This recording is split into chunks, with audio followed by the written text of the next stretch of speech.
Welcome to the Widowed Mom Podcast, episode 238, Widows Unfiltered, an interview with Darlene Barnett Carter.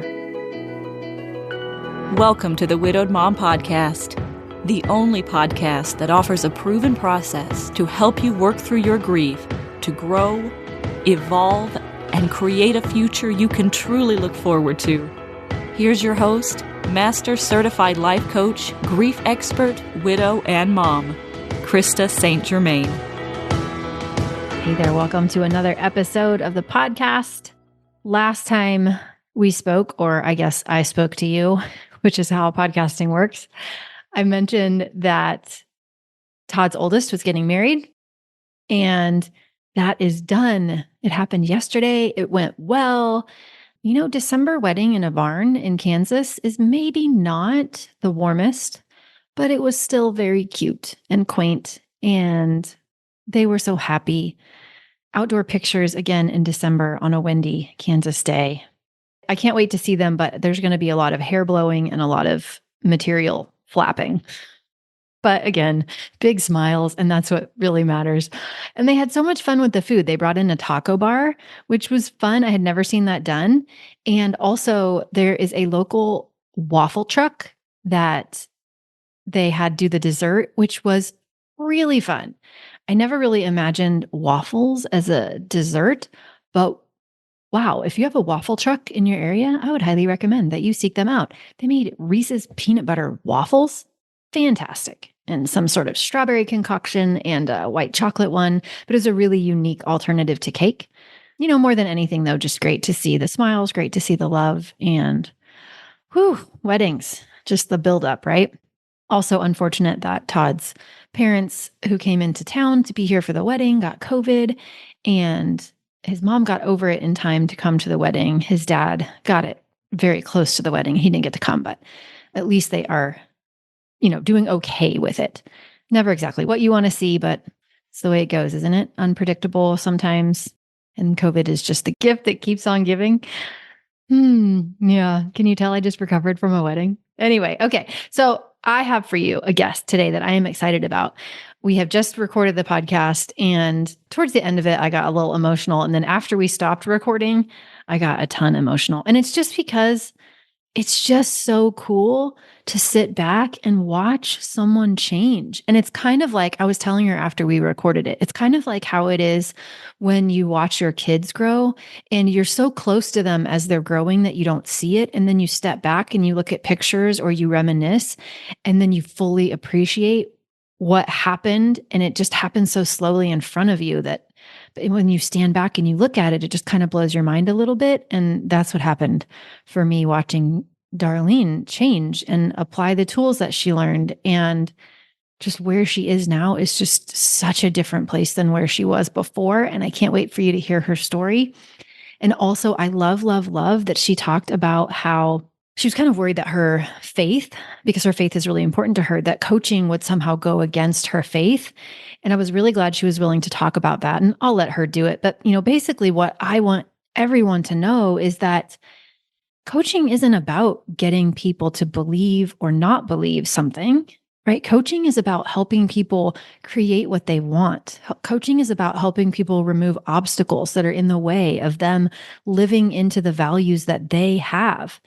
And so everyone I have the pleasure of working with has a different set of values, has a different view on faith or faith traditions or religion. And none of that is my business, which is why I don't have a program that teaches a particular faith or faith tradition. I just want to support people in whatever it is that matters to them and create a loving environment where everybody is free to believe what they believe and respects other people who believe differently than they believe. And, we're really here to focus on creating what we want in the next chapter in post-traumatic growth. And for some people, that means religion, and for some people, that doesn't. And so I love that Darlene expresses how important it was to her and how it helped her in the way that she really wanted it to. So anyway, I will stop talking and you can listen to my interview with Darlene Barnett Carter, and I hope you love it.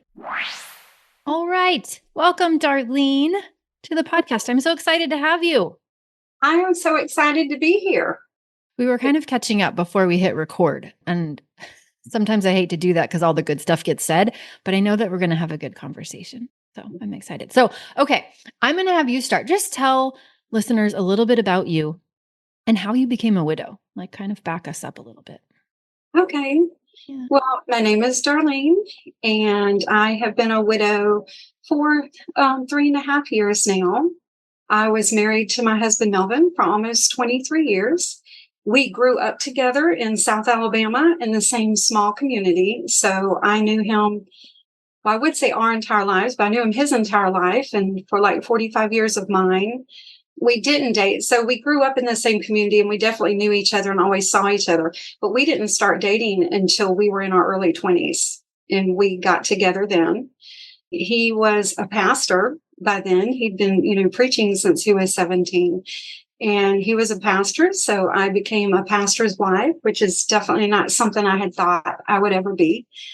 So we were in ministry together until he died. And that took us from from Alabama to South Carolina, where he pastored a couple churches there. And then whenever he died, he was actually an administrator for the South Carolina conference of our denomination. So he wasn't, in the pulpit full time like he had been. Melvin he was sick. So we knew that his health was an issue for about the last 10 years of his life, approximately. He had increasing chronic complications from high blood pressure and diabetes that ultimately led to heart failure. I would say the last couple years were the worst. He was still able to work, though, because, at this point he was an administrator, so he had more of a desk job. And also the conference was extremely gracious about giving him time off, letting him work from home when he needed to. He was in and out of the hospital quite a bit, so sometimes he would be working from the hospital. He just, needed his phone and laptop, and he was good. So he was working, but after he had a heart attack and we found out that he was in heart failure and he was not a candidate for a bypass just because of the damage that had been done to his heart. So he had a pacemaker defibrillator installed. It just was treated medically, for the different symptoms and things that come up. But with heart failure, there's a progression and there is an end point. It's just a roller coaster. So it's really hard to pinpoint how much life expectancy you have. He lived for almost 5 years with heart failure. The last few months of his life, so he died on April 7th of 2020. The last few months of his life were really difficult with the defibrillator going off increasingly, like it went from monthly to weekly. It was pretty rough. It happened a couple of times when he was out and about, but the last couple of months it would happen at home. It always came as a shock. Usually I was there, and the kids too. We have 2 children. So we have our son Christopher's 23 now, and my daughter Gracie will be 22 tomorrow. So they were home and saw a lot of this going on too.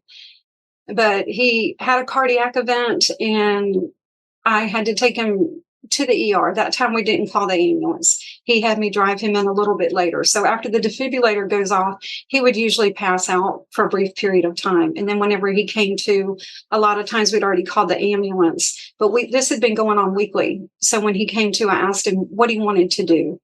And he thought about it a little bit, and then he had me take him. And this was during the pandemic. And so if y'all can think back to April of 2020, things had just started locking down approximately in March.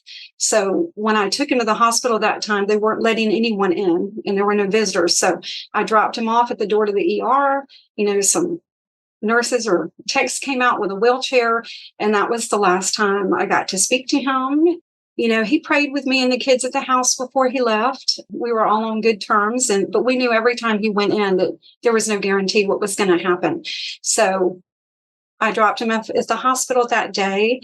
They made the decision about maybe 36 hours later to transfer him to another hospital that was in Charleston, South Carolina, where they were going to try another procedure, a specific, I forgot what it was now, but it was a different heart procedure that they couldn't do there.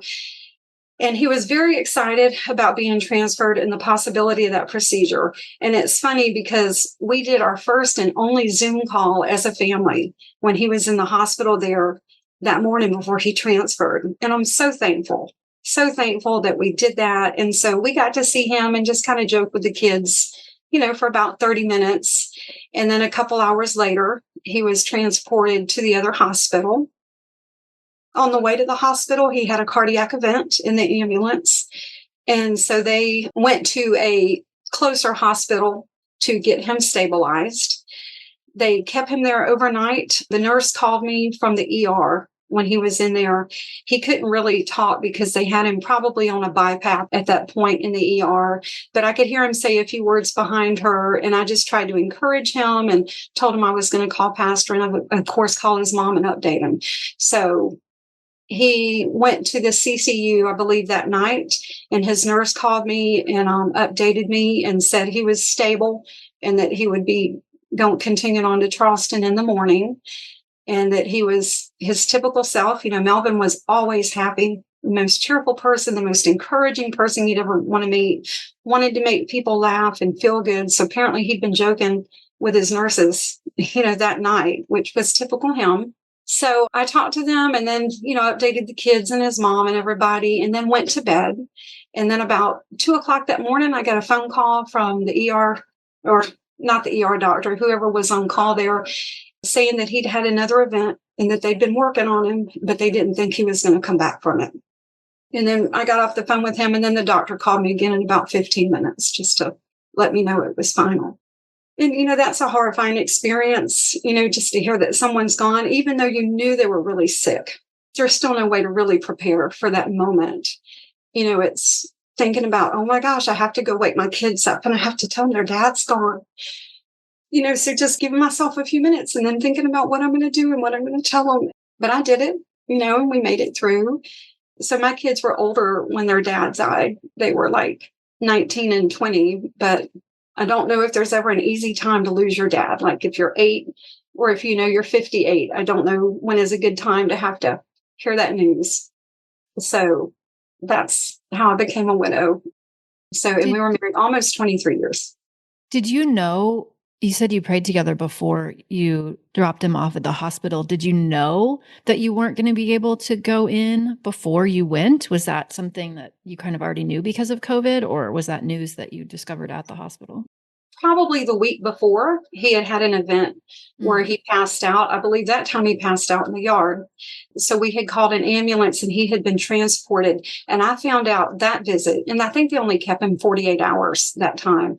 And I knew from that visit that they weren't allowing visitors. Mm-hmm. And of course, everybody was keeping up with the news and hearing things, and then hearing from different pastors and things that were going on in their church and what their congregations were dealing with. So I knew when I dropped him off that last time that I wasn't allowed to go in.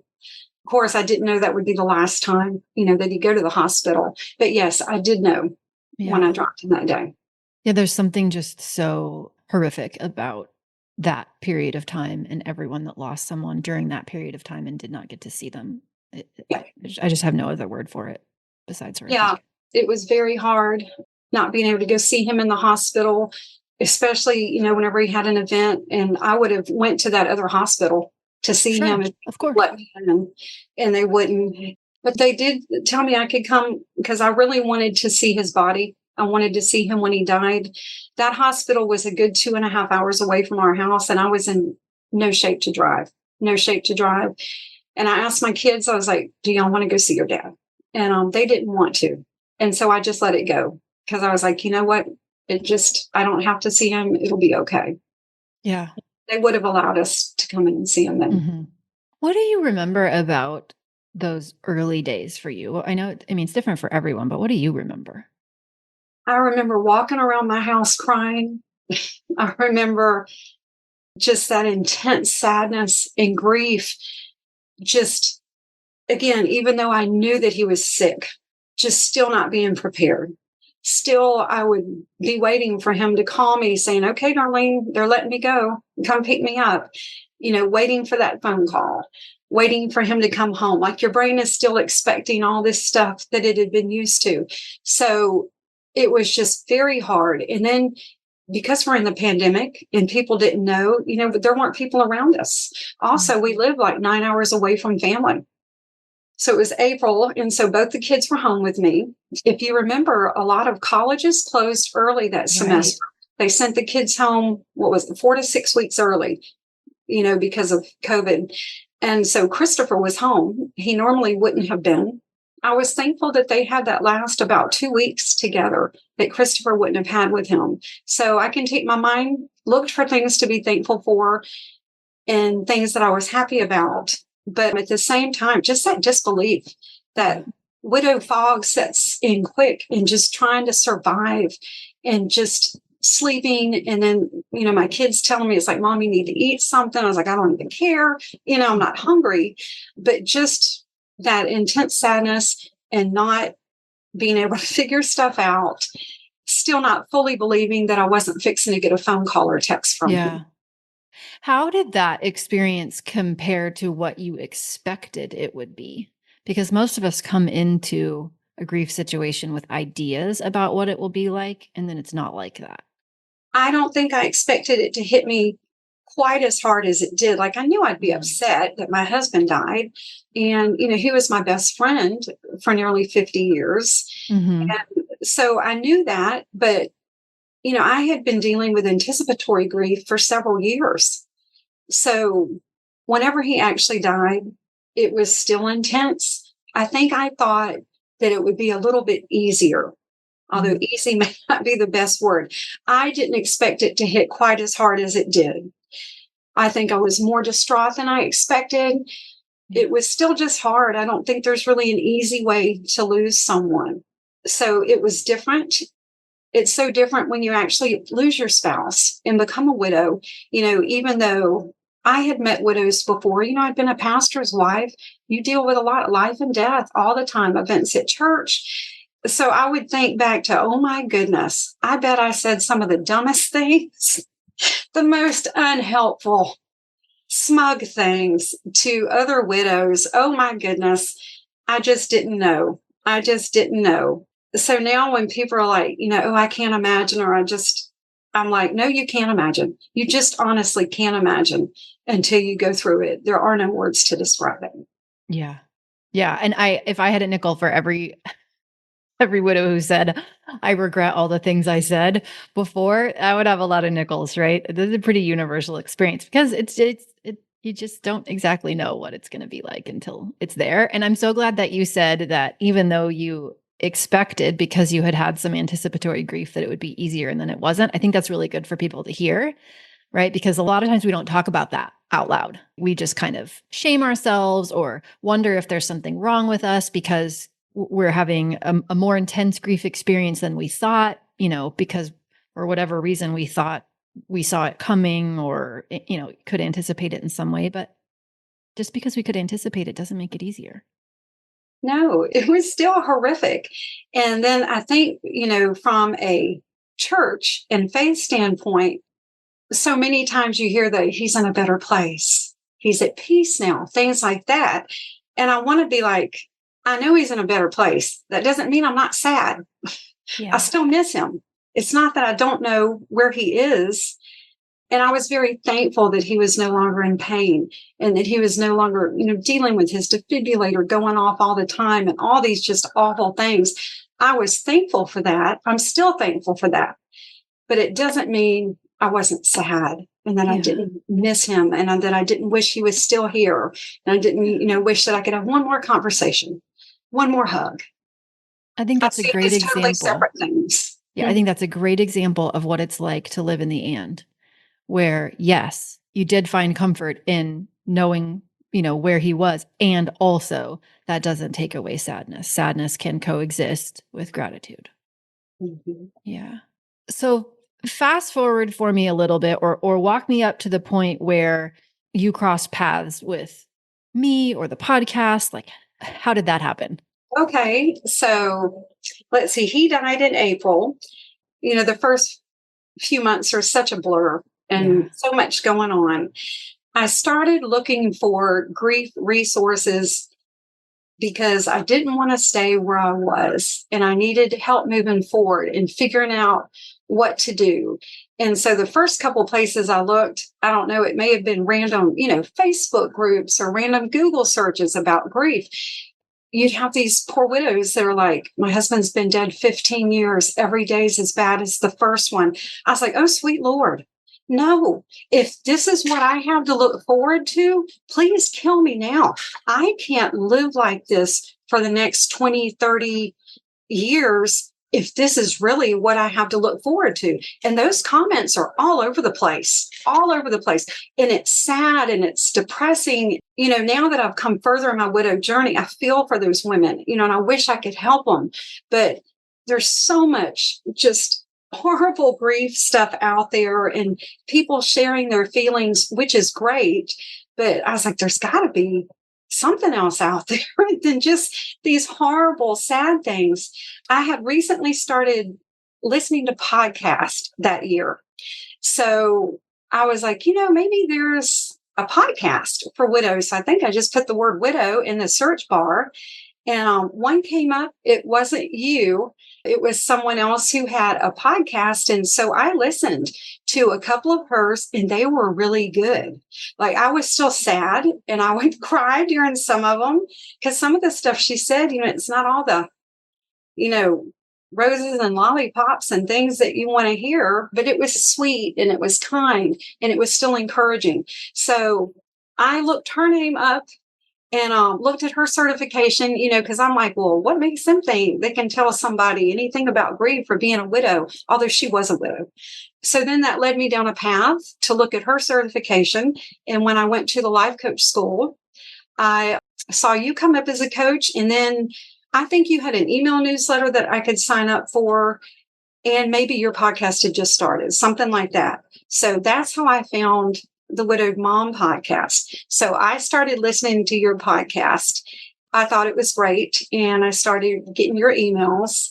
And I was like, yes, this is good. This is the kind of hope and encouragement. And okay, there is going to be a way to move forward. And my brain can't wrap around it. Like I couldn't see it then. There's no way. But at least it's something positive, loving, and encouraging that you can hear while you try to figure out what you're doing. So that's how I feel. I love it. I'm so glad we live in a world where information is so readily accessible. And there are things like podcasts out there, because a podcast changed my life, then it changed yours. And this podcast that we're doing right now is going to change other people's lives. Like I was thinking as you were talking and you said, I wish I could help those widows who are so sad. And I was just thinking, you know what? You are, like, just by being here and sharing your story, that is helping. The people who need to hear it, they're going to hear it. So what made you decide that you wanted to join Mom Goes On? And I know you've told me about some reservations that you have. I'd love to hear about those too. So I found out about your coaching program. Again, that may have come from some of your emails because you had, email newsletters you could sign up for. And I was like, wow, that might be something that would really help me. But then it was really scary because I'd never done anything like that before. And I knew a little bit about coaching. Like I'd heard of life coaches. My husband actually did a little bit of that with his counseling that he did so much. So I knew a little bit about it, but I'd certainly never signed up for coaching or anything like that. So I think I just responded to the email that I might be interested. And at that time, you were doing phone calls with people for intake. So I was like, well, I can talk to her and I can find out more about it and then I can decide.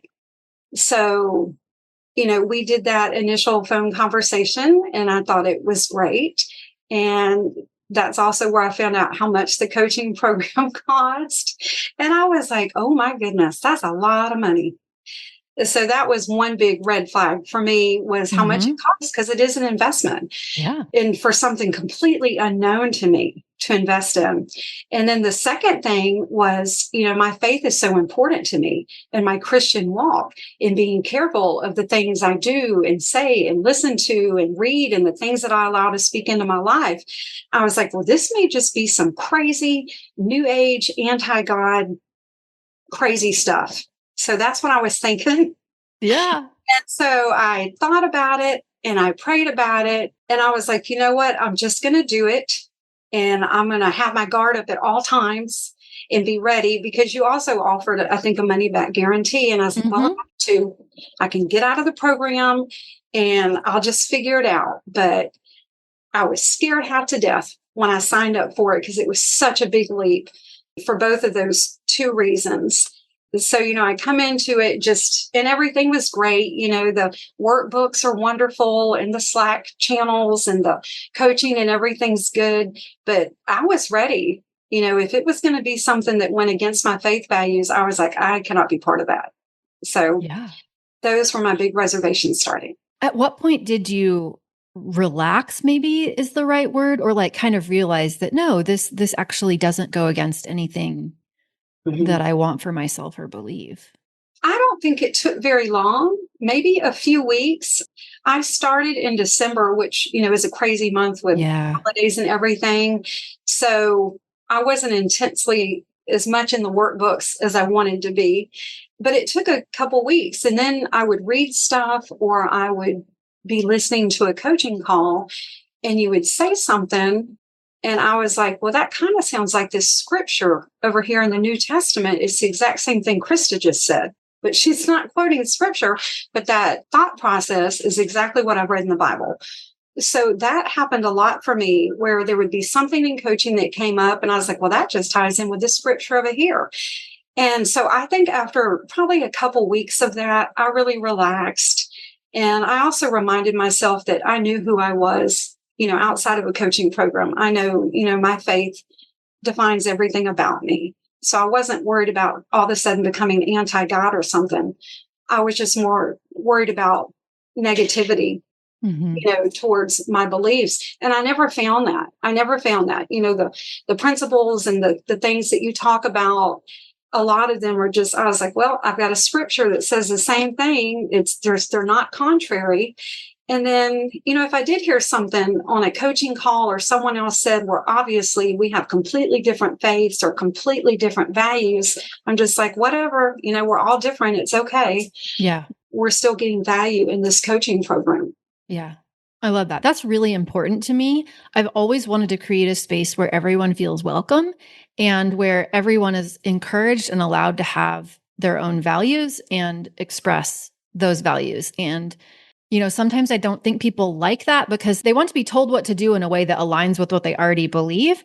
And that's not what I want to do for people. Like, I want somebody to be able to come in and say, here's what's important to me. Here's what I believe. Here's what I value. And then I can say, okay, what's in the way?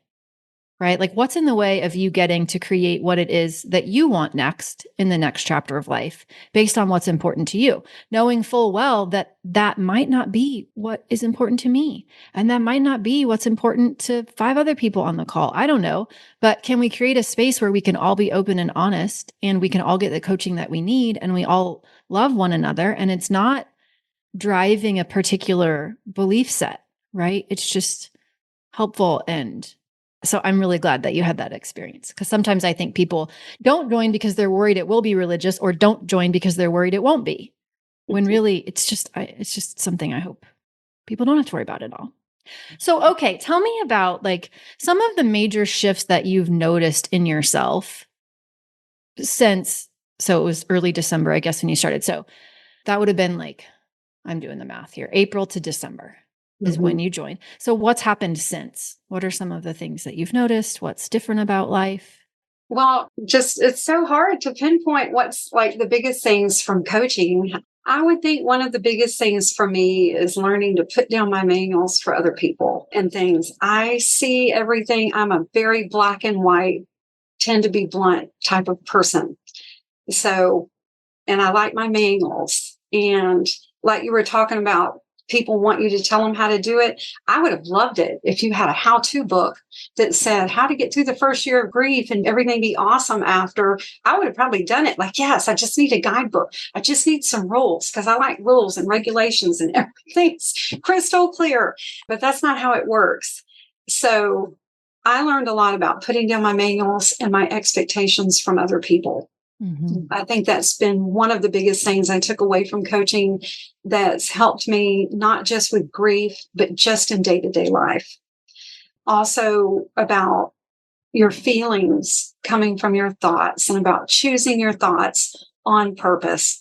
That has been amazing. And I remind myself of that a lot. I do a lot of self-coaching now, but then some things I don't have to remind myself quite as much because it's become more of a habit in just who I am. So that's been a big shift.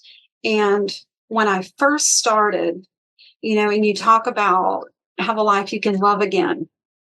And I'm like, I'm thinking to myself, I don't even care if I love life. I just wish I wouldn't wake up every morning wishing I could crawl in a hole and die. Because that's how I felt for a couple months. And I didn't tell everybody that, but I had a couple close friends who were like, Darlene, how are you doing? And I'd say, I wish I could crawl in a hole and die. That's how I'm doing. Mm-hmm. So I'm like, if I can just get one notch above that, I'll be happy. Forget loving and all these amazing life things. Just get me, past that point. And that point where so many widows on the internet apparently still are after, 5, 10, 15 years. So it was hard to wrap my mind around being able to love life again. Like even being able to imagine that at that point in grief, I couldn't see it. Where do you feel like you are now with it? I think I'm still growing in that area, but I definitely have a life that I love. I don't want to crawl in a hole and die anymore for sure. But definitely move forward and able to embrace life.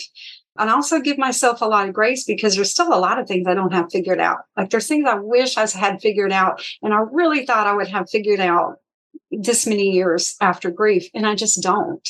Yeah. And so just learning to be like, well, that's okay. I'm just going to make another choice and make a decision and keep moving forward and, just have confidence in myself and have faith in God that I'm listening and I'm moving forward. And that's what is important, that I am moving forward. Yeah. And I think that it isn't useful if we look at loving life again as some sort of destination that we reach. It's because it's not how I've experienced it. It is a constant thing that we are doing, right? That opportunity is never going to go away. And we're always going to continue to be presented with new challenges, many of which at this point we can't even see coming. So it's an opportunity that we have in the moment to figure out, okay, how can I love what is? How can I be more of who I want to be? How can I live in a way that is more of what I value? But it doesn't ever end. No, it doesn't. I still remind myself that I'm choosing and that I made this choice. And, because I still have grief bombs in grief days, nothing like before, but still. And I would just remind myself, not so much now, but even maybe a year ago, like, no, Darlene, remember you're choosing to do this. Mm-hmm. You said you wanted to be in coaching and you wanted to work on this. Mm-hmm. And that's okay. But remember, you chose this. Or, fast forward more, whenever I decided to start dating and things were tough, I'd be sad. I'd be like, well, remember, you chose to do this. You said you wanted to move forward and this is what you wanted to do. So just remember that. And you can make a new choice, or you can choose to keep doing hard things this way. Yeah. And look at you. Yeah.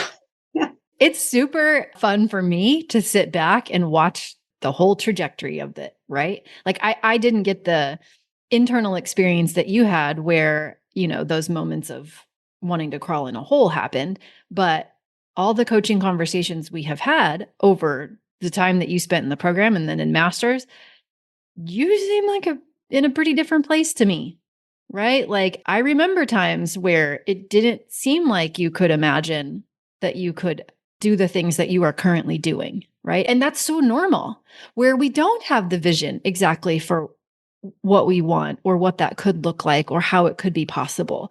But you just keep going and you just keep leaning into the belief that it could be possible. And then you make it so, which you did. Yeah, leaning into that discomfort.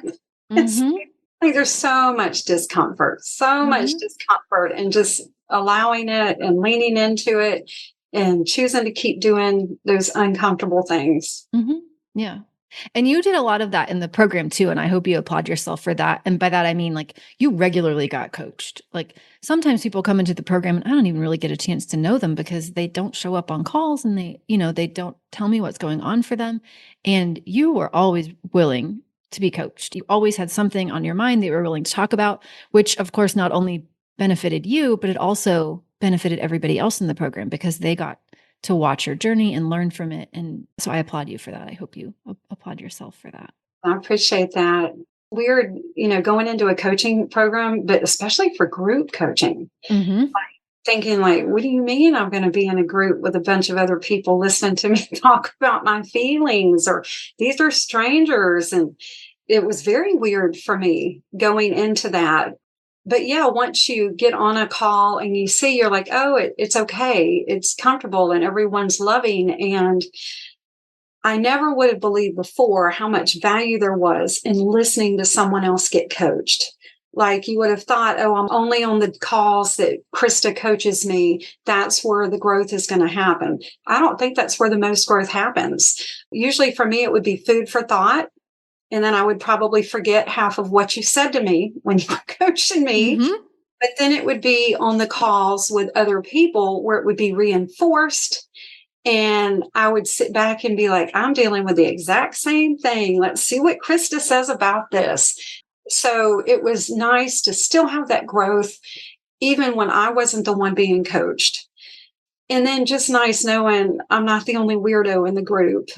Pretty much all of us had the same thoughts and feelings. And, oh, that's not as crazy as I thought it was, because every other widow in the world, it seems, had the same thoughts about things. I love that you're saying all of these things, because people will believe you and sometimes they don't believe me, right? And it is just true. There's something about the way the brain works when we're being coached. It's kind of hard to receive it sometimes. And when you're not the one in the spotlight and you're watching other people get coached, your brain's not so defensive and you can hear it differently and it lands differently. And you see yourself reflected back to you in other people's struggles. And it's just really validating and normalizing, but not in a depressive way, in a hopeful way. So I love that. Suzanne was having a conversation with someone pretty recently who was really hesitant about group coaching, because in her mind, it was going to be, talk about your problems to a group of people, and then everyone in that group is going to tell you what they think you should do. Right, exactly. But I kind of get it, because if that's what you expect, coaching is going to be like in a group, not many people are on board for that. We have already got people in our lives telling us how to live them. We don't need any more of that. Yeah, we've got plenty of other people's opinions. And one of the nice things about coaching, although I still, wish there was like a rule book you could have given us. But on the other hand, the good thing about coaching is that you never told us what to do. Like we would talk about things and we would maybe do a thought model and you would ask us what we wanted or how that made us feel. But you never said, Darlene, this is what you need to do. You always bring it back to us and what we want for our life and how we see moving forward.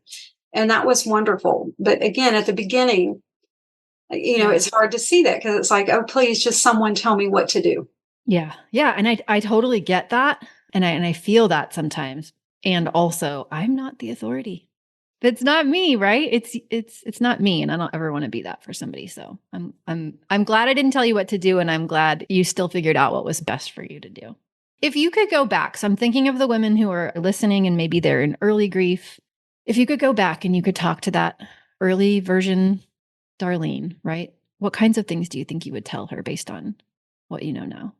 I would probably try to talk a lot nicer to her than I did first. And I would remind her that she's loved and that people care and that there's hope, and to just keep trusting and praying and making tiny, tiny, tiny baby step choices and moving forward. And it's going to be okay. And even though you can't see how it's going to be okay, just trust that it's going to be okay and that you'll figure it out. I love that. Is there anything you wanted to talk about that we didn't talk about? Did you want to jump into dating or remarriage? Oh, yes. We totally forgot. Yes. I feel like we covered all of that before we hit record. We should let the other people in on it. Yeah. Yes. So do you just want me to tell you how I started? Yeah. The whole thing would be great, or whatever you feel comfortable with. Oh, okay. So, in the program, sometimes, especially with some of the widows who are a little bit further down the road, you'd hear them mention dating, and occasionally it would be brought to a coaching call. And it's always fascinating. Like it's the thing where you want to like get some popcorn and just sit back and listen to the story and how it's going to unfold, because you never knew what you were going to hear. So it was fascinating. So I would think at first, I'm like, well, good for them, but that's not, I'm only 8-9 months in. We'll just see. But I did know that I wanted to hopefully find love again and be in a relationship again. I wasn't even 50 when my husband died, so considered a young widow in my 40s. We had also talked, me and Melvin about, he knew what his prognosis was outside of a miracle. He knew. He had talked, we had talked together about me hopefully one day moving forward and me finding love again and remarrying one day. So it was always in the back of my mind that I hoped that would happen, but I wasn't going to force it. I wasn't desperate for it. And I figured out when the time was right. So since Melvin died during the pandemic, that was April 2020, back then you weren't allowed to have big funerals and things. So we had a graveside service where we were allowed 10 people. So we had 10 people at the graveside. But like I said earlier, we were both from a small community in Alabama. So the community came out. They had lined the sides of the roads as we were driving. They were behind the fence at the cemetery. So they were there and they were present, but it still wasn't a funeral. Also, we were naive in April 2020 as to how long this was going to last. Mm-hmm. And so, I talked about, well, by the end of the summer, we'll have a real funeral. Well, of course, that didn't happen because there's still just ongoing COVID and different lockdowns and restrictions. But I still knew that I wanted to have an actual funeral for him. We did do a televised or like a Facebook Live service in South Carolina that fall shortly before I moved. But it wasn't the same as the funeral back home. So that just kept on the back burner. But in my mind, it was always unfinished business until I had that complete for him. And we finally had his funeral in June of 22. So over 2 years later, where we had that service back home. And it was like an immediate peace when I finally did that. Like, no one had told me I had to do this funeral. I wasn't making myself do it. I wanted to do it. But it was amazing just the relief I found after we had that service. And it's like, okay, I'm done. I can make that next step forward. I've done what I wanted to do. So it was probably in July of 22 that I was like, I think I'm ready to try dating. So I had a lot to learn about dating because it changed a lot, in the last 30 years. Yeah. So I hadn't been on a date in 25 years and I was scared to death. And I had certainly never used a dating app before. So all the crazy stuff you hear about. But then I did meet someone on an app and had my first date. And I made myself physically sick that day leading up to it. I was scared half to death. Ended up having a wonderful date. Really nice man. Weren't a good fit, but it was a really good experience.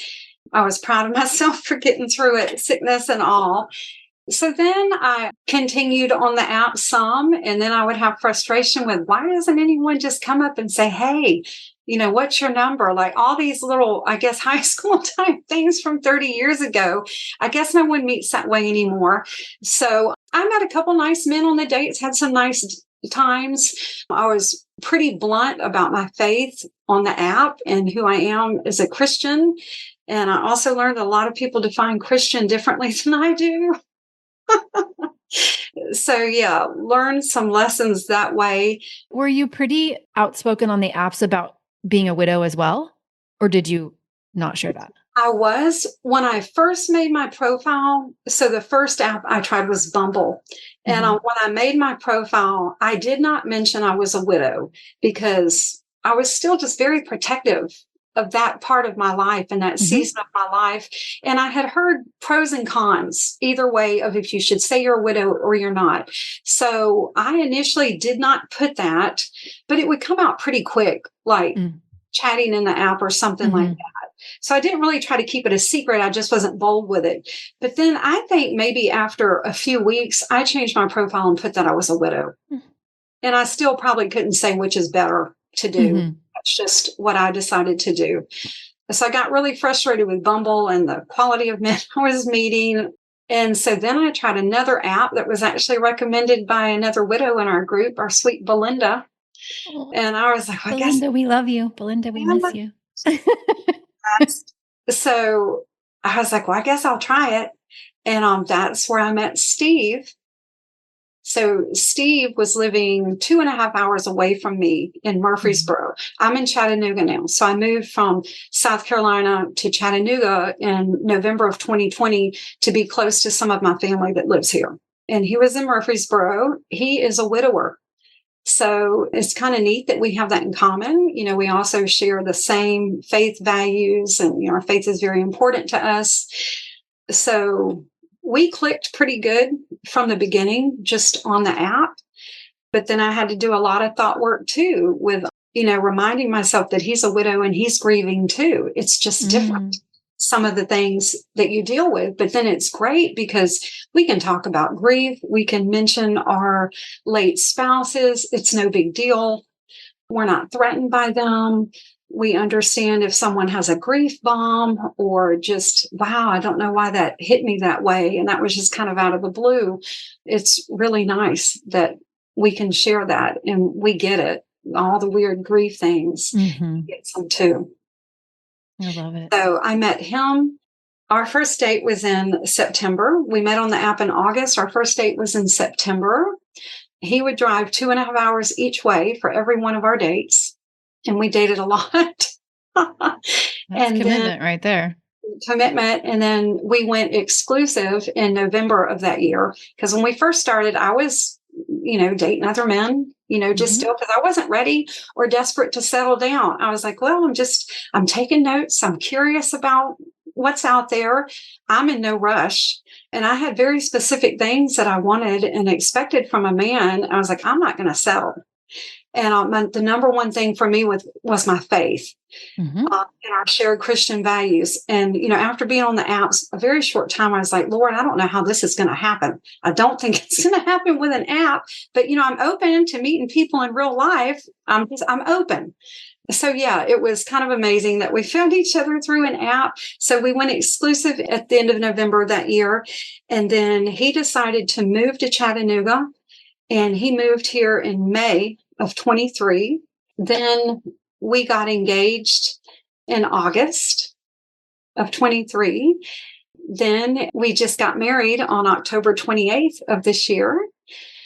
So I, went from being just a widow to now I'm a newlywed again, and trying to figure out all the newlywed stuff, and still trying to get everything at my house packed up and moved into the apartment that we're sharing. So it's been a whirlwind. I love what you mentioned too before about how you said you kind of thought you might feel differently on your wedding day than you actually did. Can you talk about that? Yeah, I did. That whole last week leading up to the wedding, I was so excited. And Steve was so excited.